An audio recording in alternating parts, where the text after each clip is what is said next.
Dogworks Radio is sponsored by Alaska Dog Works. Check out their website at alaskadogworks.com.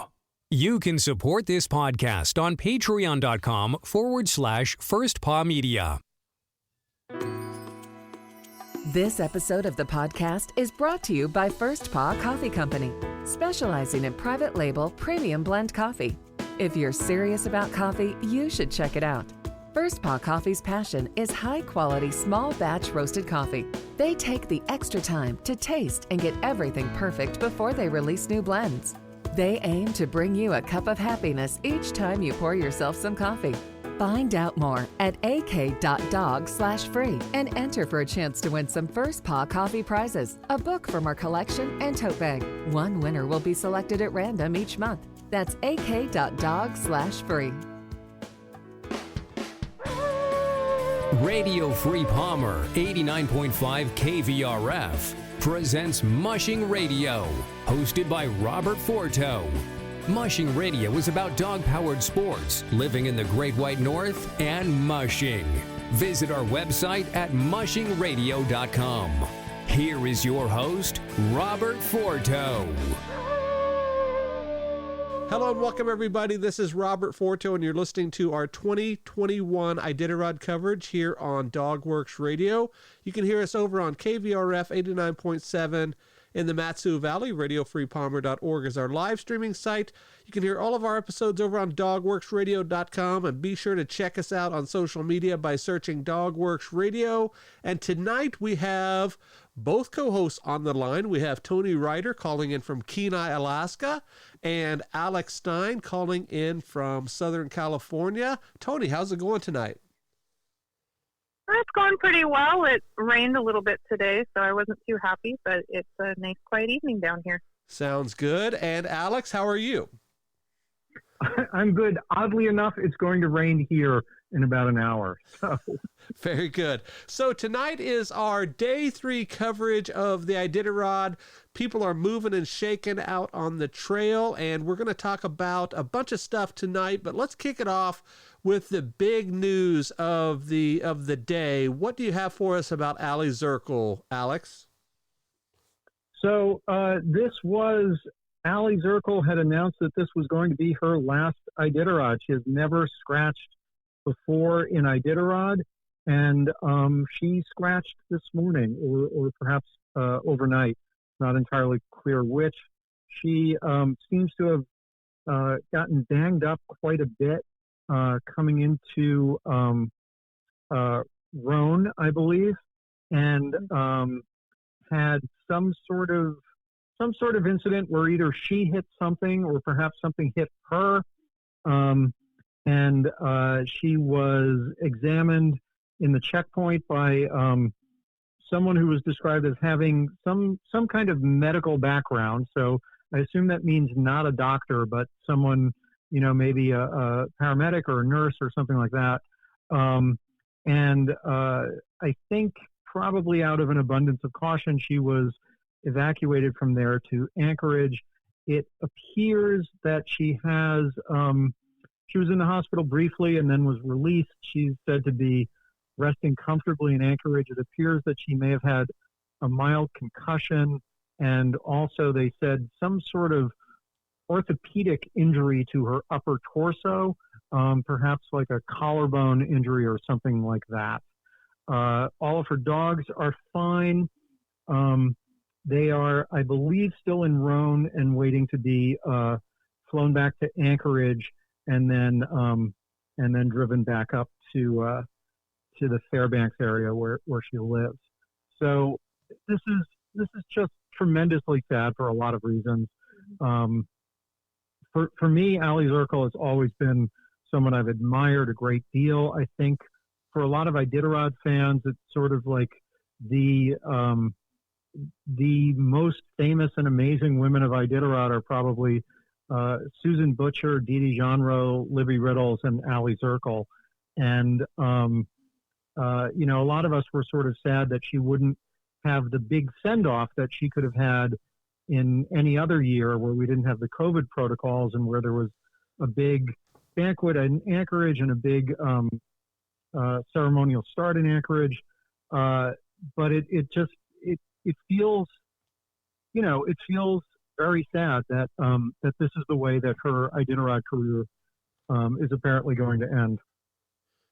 And Tony, when we started our coverage a few days ago, you said that Ali Zirkle would be the story of this year's Iditarod, and I'm sure you weren't thinking about this. What are your thoughts on this? And I ask you that because you're big time on social media, and you follow a lot of the folks that do a lot of the commenting for the big kennels, like Danny Seavey and Martin Musher and those guys. They all put out statements. What do you think about sort of the Musher Collective and their thoughts about Ali? It seems to be a kind of a big deal to them, doesn't it? It does. I was thinking about this morning after the news broke. And people started putting out the statements. Ali is just one of those mushers that you don't hear anybody having an issue with. She's someone that everyone admires, not just for her personality or because she's a woman musher who's done really well.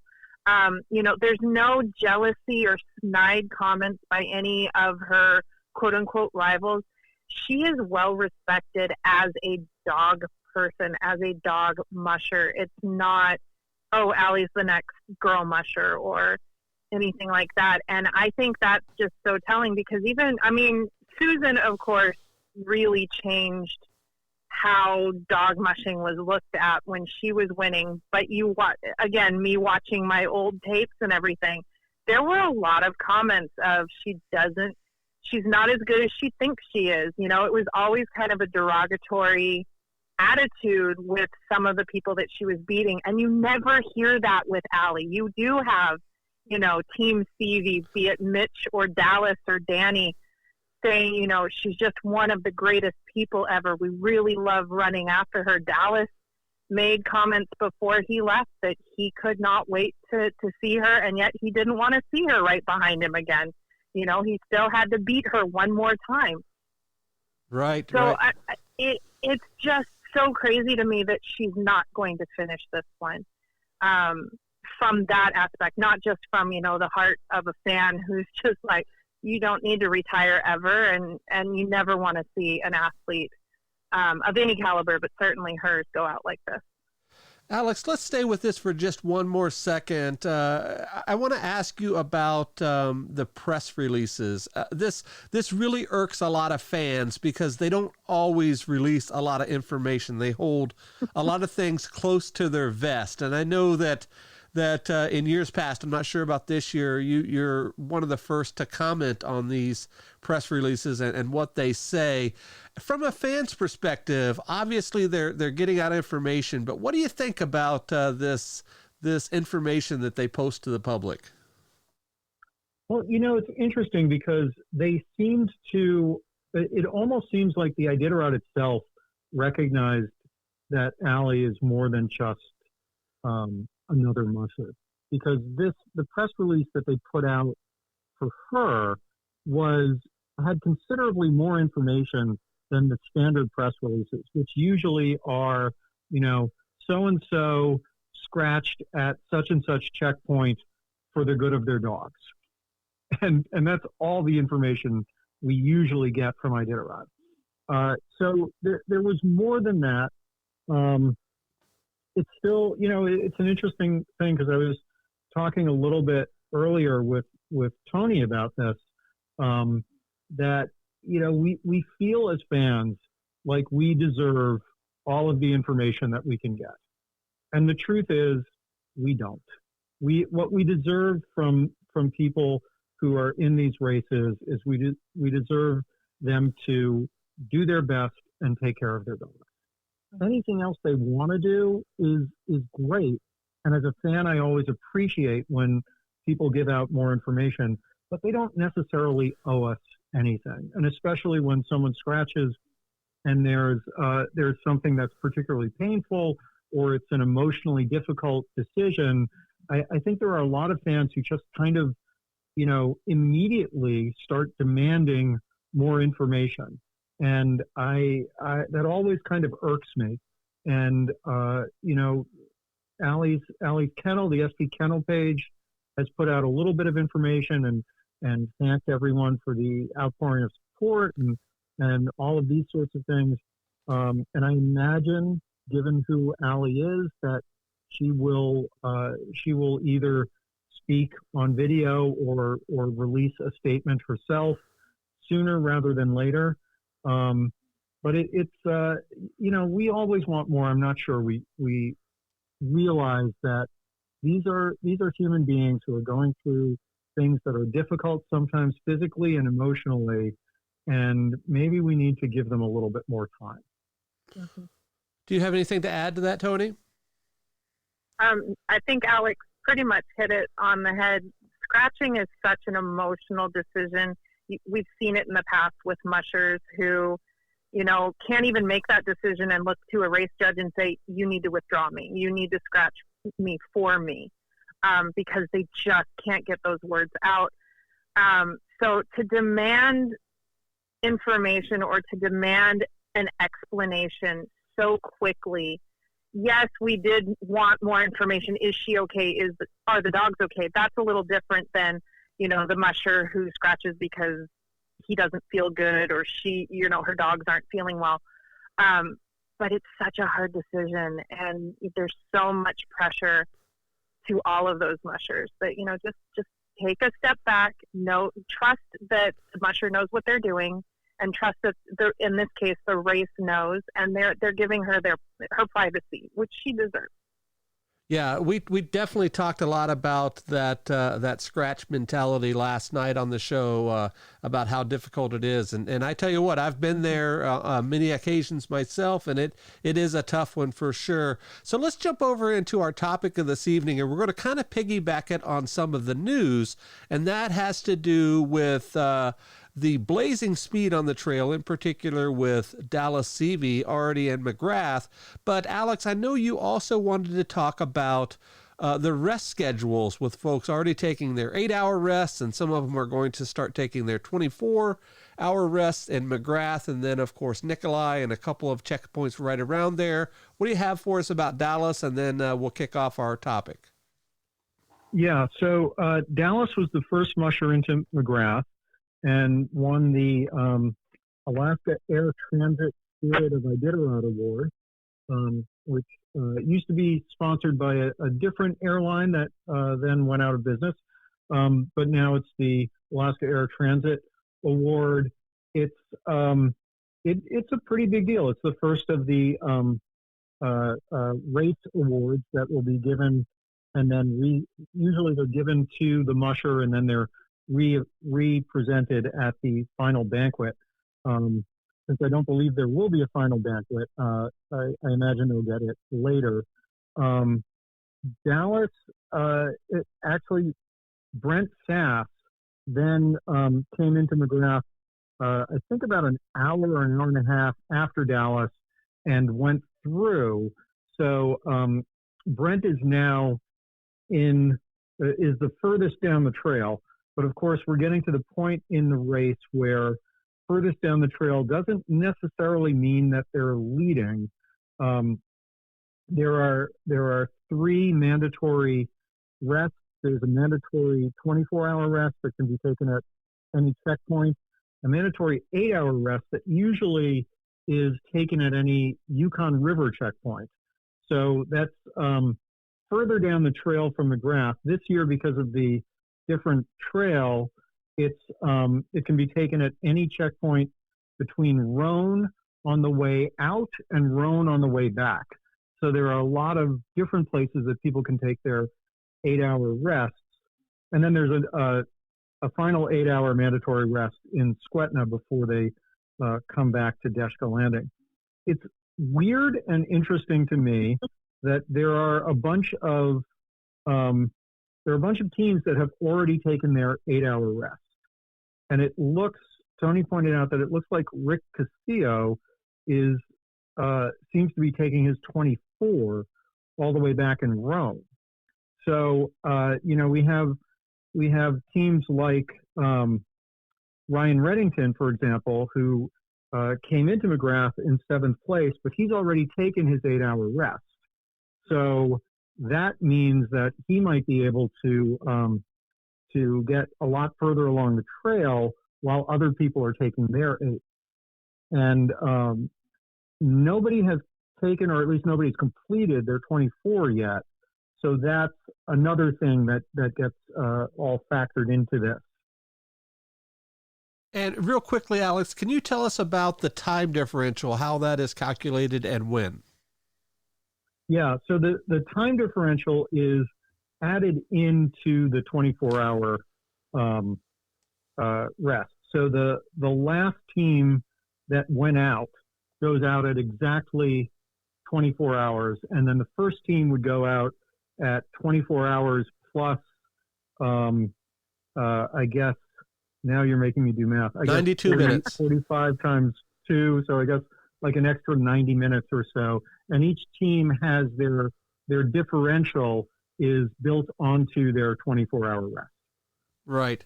So, Tony, I know that you have been posting diligently over on Twitter about everybody coming and going into the checkpoints. What are your thoughts about this really quick race that we're seeing here at day 3? It seems to me, at least right now, they're running it like a mid-distance race, aren't they?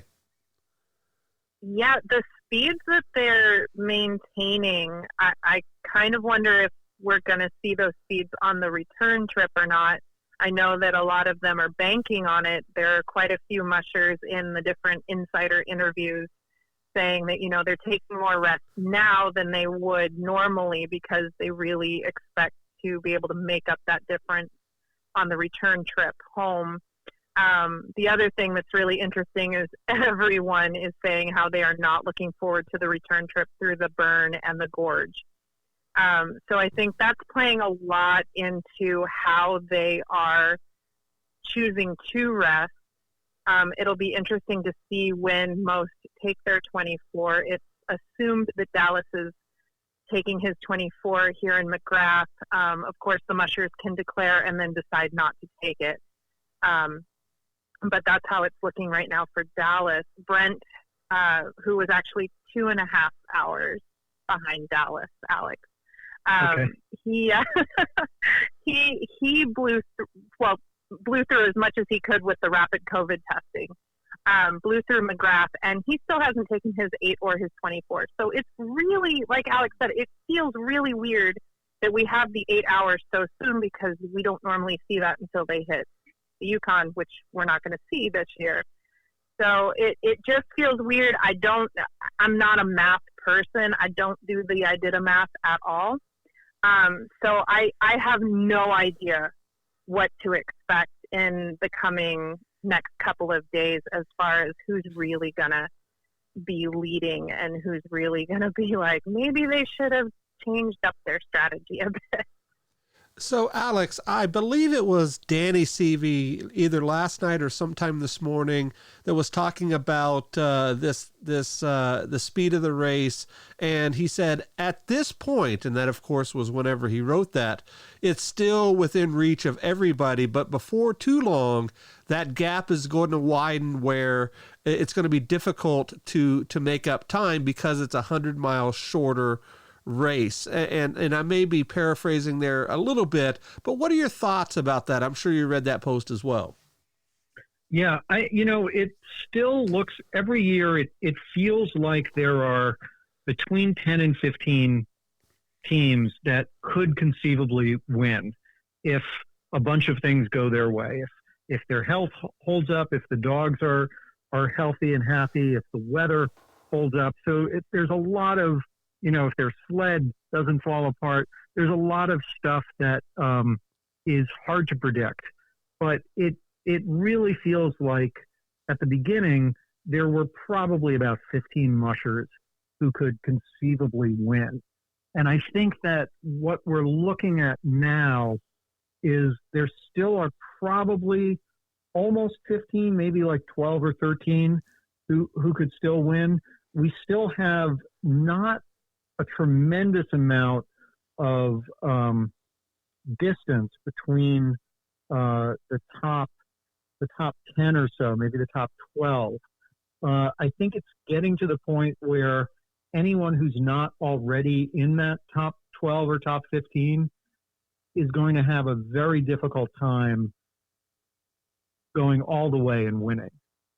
They certainly could do very well in the second half of the race and maybe get a top 10 finish, but it looks to me like at the moment,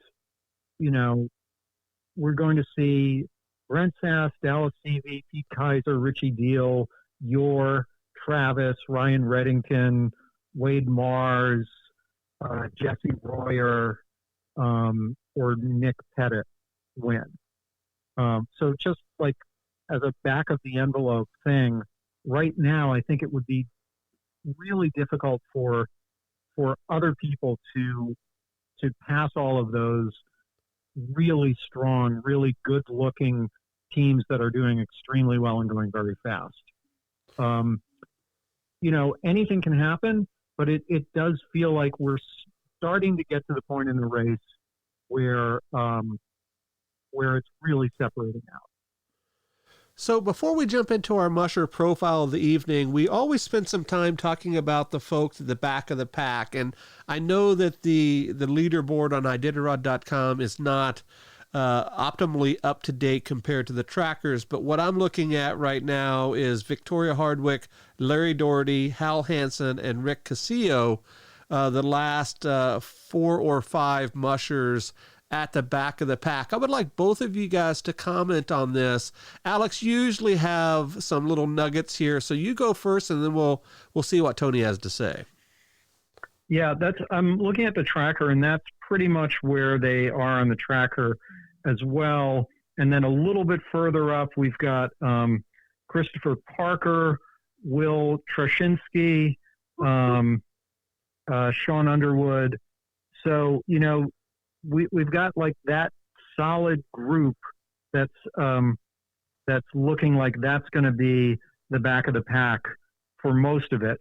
I think the exception might be Rick, because if Rick is taking his 24, which is what looks like is going to happen, then he should be able to move up and not be in the back of the packer, but sort of a middle of the packer. It's a little bit weird too this year because we have at the moment there are 44 teams on the trail. That feels like it's a very, very small field. And I certainly can remember not too long ago, we would have like 60 or 70 or 80 teams on the trail, at least in the first couple of days. So this is a small field going in, and I think that means that it might be a little bit more crowded, both in the front and in the back. Mm-hmm. Okay. And Tony, what are your thoughts on the guys and gals in the back?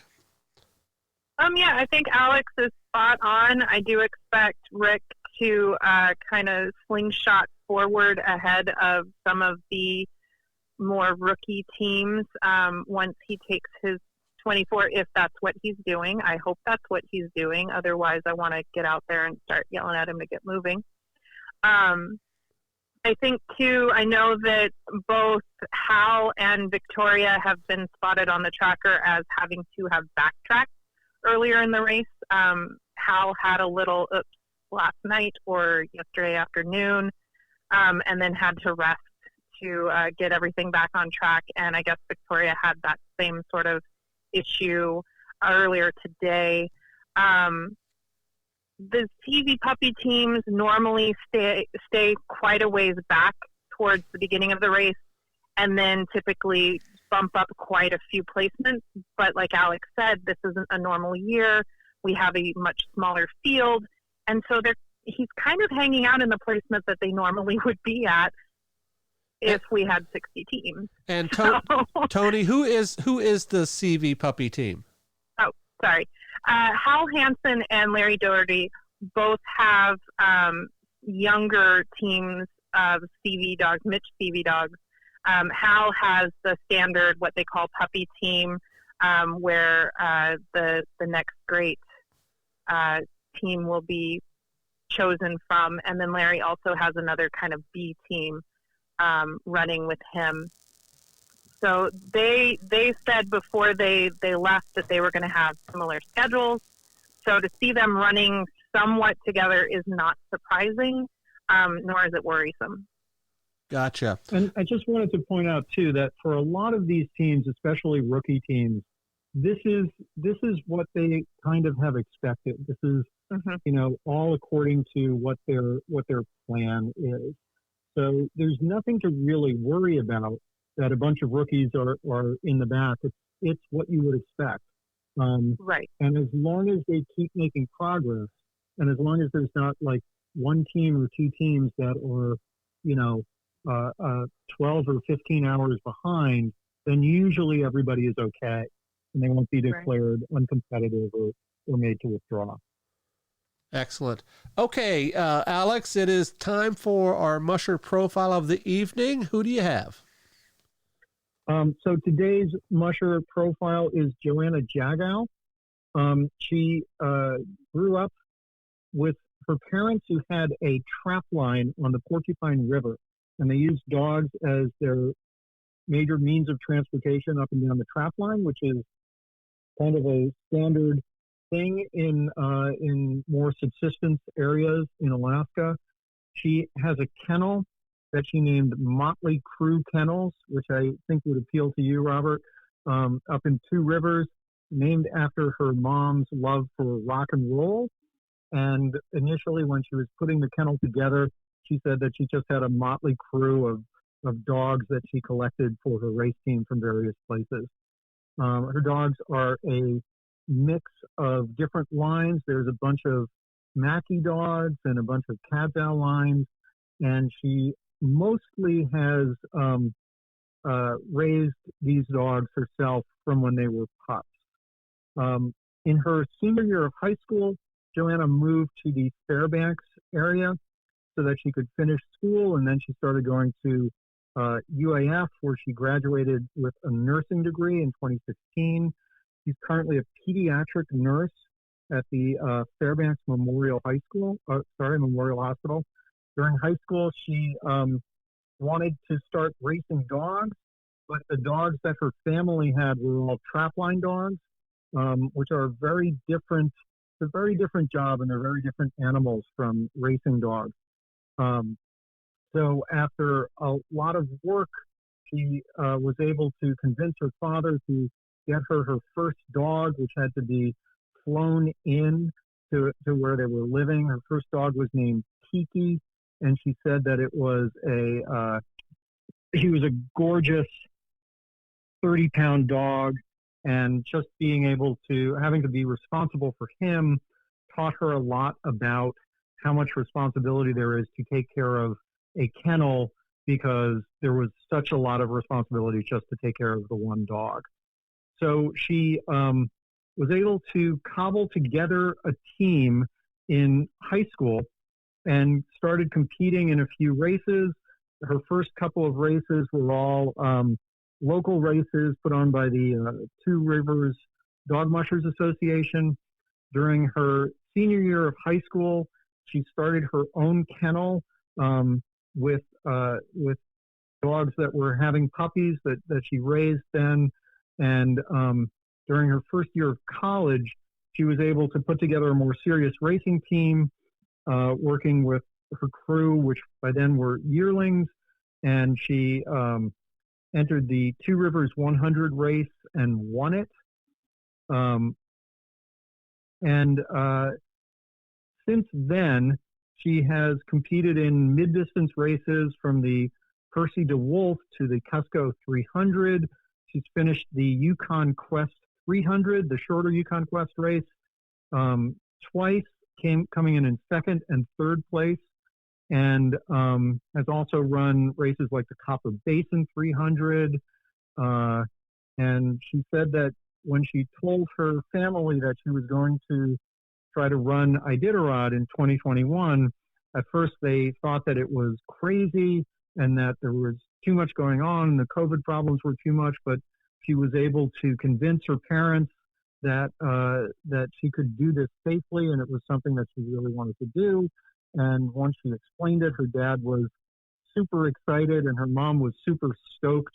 She uses the word super a lot. If you see any of the interviews with her up on the Insider, she's always describing things as super. And she commented to her local Fairbanks TV station that she was shocked to learn how much dog mushing is a collective sport and not a one-person sport, and that there's so much. Once you're out on the trail, it's all you, but before then, there's so much that goes into it with family and friends and gathering everything and getting ready to go out on the trail.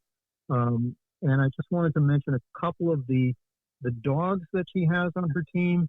She has a 10-year-old dog named Nome, who's from a Lance Mackey line. She has another of her, I believe, one of her leaders named Banshee, who is also a Mackey dog. She had a dog litter that was named after airplane terms, so those include Cub and Cessna. And I learned from Tony's blog that she has in her kennel the dog Banjo, who comes from Jeff King's kennel. And people might remember that Banjo was one of the members of Jeff King's team who was injured when a snow machiner who was drunk drove through his team at very high speeds. Banjo had since recovered, and I'm not sure if he is with her on the Iditarod, but he has been like a vital part of her training at the Motley Crue kennels. So that is tonight's Musher, Joanna, Jagow. Excellent. Tony, do you have anything else to add about Joanna? You definitely want to check out her Instagram because there's a lot of great dog posts of her team as she was training, getting ready for Iditarod. There's also some really cute puppies if you scroll down on it, so definitely check that out. Excellent. All right, guys, this concludes our Day 3 coverage of the Iditarod. We will be back tomorrow evening. Make sure you hit that subscribe button wherever you're listening to this podcast, and you will get an update or a download as soon as it drops. Otherwise, you can find us all over social media. Just search for Dogworks Radio, and make sure you follow these two guys on Twitter. Real quickly, Alex, where can folks find you on Twitter? I am at Coldfoot Films. And Tony? I'm at Tony Shell AK. Very good. All right, guys, on behalf of my co-host today, Tony and Alex, this is Robert for Dogworks Radio. We will see you guys next time. Goodbye. From Dogworks Radio, this is Mushing Radio. We hope you enjoyed this episode, and we invite you to subscribe in Apple Podcasts, Spotify, Stitcher, or wherever you get your podcasts. You'll find a link on the episode notes. You can tap or swipe on the episode cover art, and you'll see some offers from our sponsors. You can support our show by supporting them. If you like what you have heard, we would love it if you could give us a 5-star rating and tell your friends how to subscribe too. Your hosts are Alex Stein and Robert Forto. Our producer is Robert Forto, created for Dogworks Radio.